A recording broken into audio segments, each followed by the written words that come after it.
Sang una, ang kalibutan isa ka matahong nga lugar. Isa ka manggad na ginapanag-iyahan naton tanan.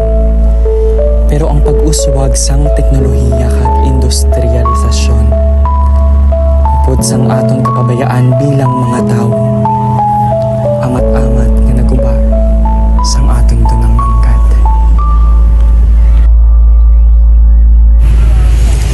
Amo ini ang istorya ni Maya, bata sang mga mangunguma nga may pagigugma sa aton kapalibutan. Ugaling ang ila nga pangabuhi, grabe ang pagbago bangod sa perwisyo nga ginatulot sang planta ni Regina Cadigal sa klima.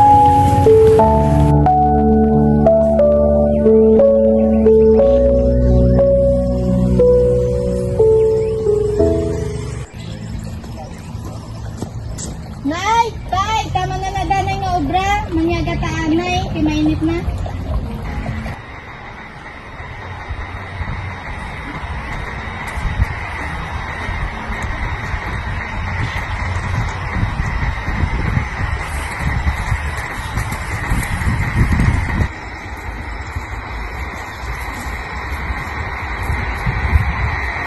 Ay, nagapit ko to sa Benson. Wow, amo naman ang bakal mo? Maamo naman nga kalainin sa lawas ta, sige ka pa sinibinakal. Bay na da, ama ka na to sa papag.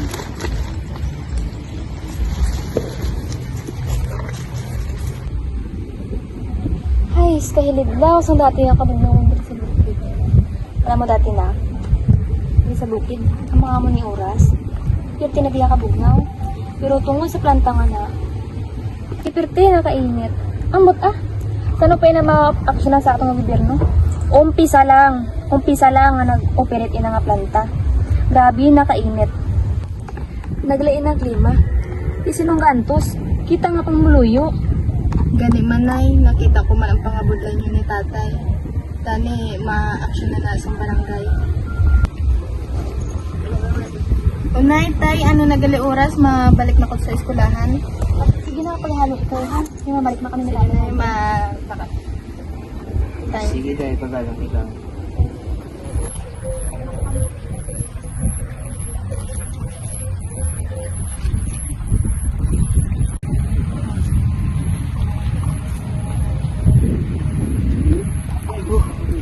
Kainit mo dyan.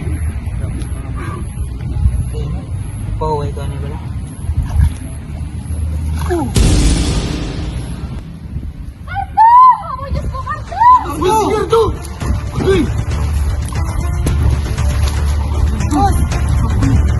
Boss,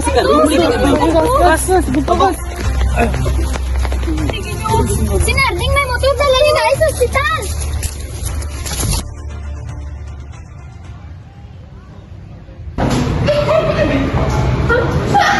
Good morning, class. Good morning, class. Ay, nga, ikaw yun. Ay, yung kakang uniform. Ay, kay mama nga ako na uniform na ikuan. Ano pa para sa bukid? Amazing class. Where did we stop last time? We stopped naman about sa climate change last time. Ano lang ga? Wala ko ba rin? Climate change na! Okay, so who among you here have any idea what climate change is? So, climate change is a long-term change of weather and temperature within a period. Very well said.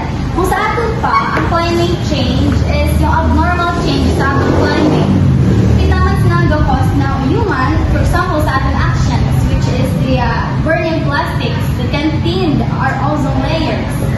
So, who among you here can give me an example of the man-made actions that cause the climate change? Ma'am, Curly? Ma'am, di ba pwede na example ang planta sa cardigan family? Kung sa diin ang ilang planta, mangdugan sa damong di nga aso. Ay kung isabi ma'am, mag-agita kita namon ang damong nga aso.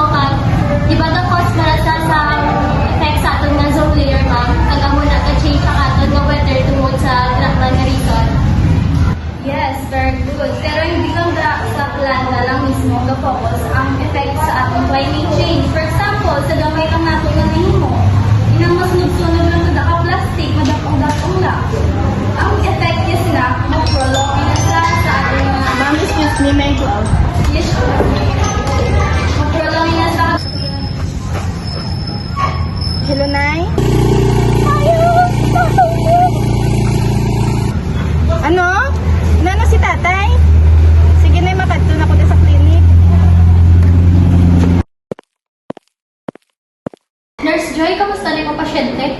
Okay naman to siya, nurse. May nagapahuway, naging tagaan ka naman to sa bulan. Pag kinagutom ko ba na lunch break ka talaga na eh? Sabi ka naman ako dati.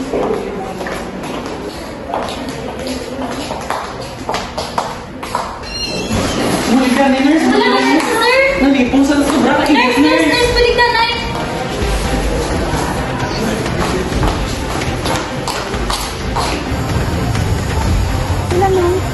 Pinta naman. Nay! Kaya!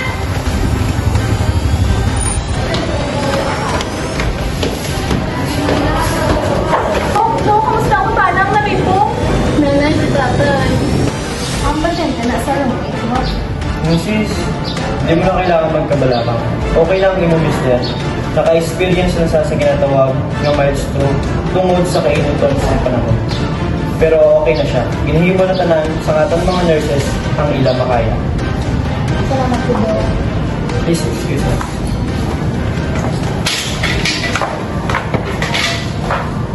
Kaya ba, gusto ka na!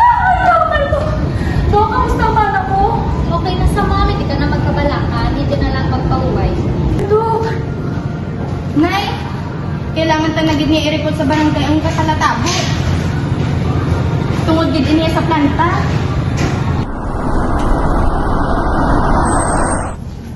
Kapag i-check biyan ang nalista diri sa calamity, okay daw pinataka ni dit sila pang lista. Eh, buhay nga ari na diya ngalan ni Sherry. Ang katugutin, dog pa man ni ganing ilang balay, boga pinataka, na di lang balay ni sila pang lista.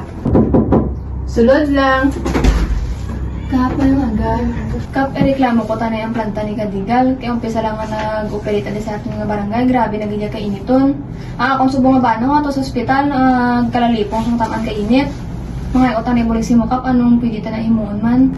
Ba, kung mag-amo na lang do, hindi ta gina madali-dali, kay may permiso inaabi ang ilang nga planta, pero kadto ang tato abi subong kag istorya, hindi ba si madala pa man sila sa istorya? Kag lang tawon tarang kung anong mahimuta. Ang maupod gani ka para masago, okay, may reklamo man nilang planta ni Kadigal. Di kadto ang tato lang ay subong eh.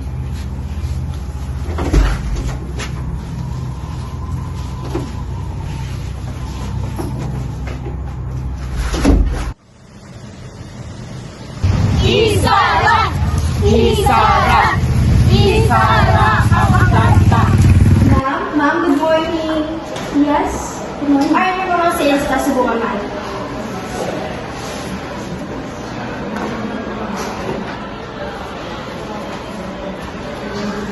Good. Anyways, ang papeles na ginatagusin mo sa last week na process mo na, kaya kinahanglan ko na ginala today. Sige ma'am, napapirmahan mo na. Okay ma'am, i-process ko. I-process? Dapat ganyan nakatag mo na sa akong subong.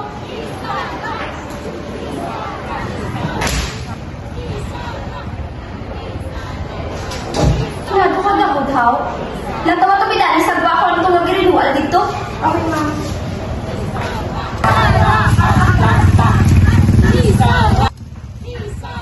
Ma'am, dapat ako sa gwa, ma'am. Tugawin ka. Tapos ito nanay. Ano? Nasigwin kita doon na.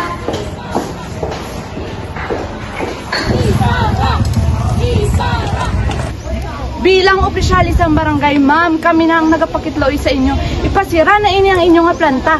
Tungod sa inyo, ang akon nga mga pumuluyo, nagakaapektuhan na. Kung hindi ninyo ipasira, mapilitan kami nga ireklamo kamo sa otoridad. Sakto! Gani!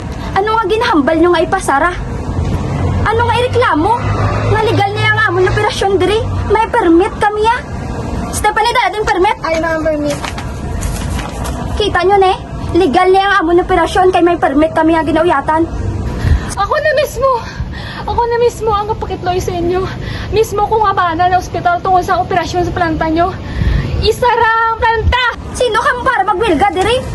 Pagralakat ka mo dito. Ginaguba nyo ding reputasyon namon. Stephanie, let's go.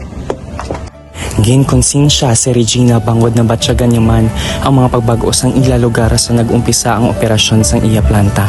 Wala niya nakayanan nga samtang nagakabi siya sang dakong akwarta, nagadulot man siya sang dako nga perwisyo sa kadamag. Rason kung nga aging pasira niya na lamang ang iya nga planta. Apang ang mga pumuluyo nag-isa kag nagbinuligay sa operasyon nga ibalik ang kanami sang ila lugar nga naguba sang pabag-o nga klima kag panahon. Kag ila mismo ginpang bag-o ang ilang mga kalainan nga buhat nga nagaguba sa aton puluyan ang duta.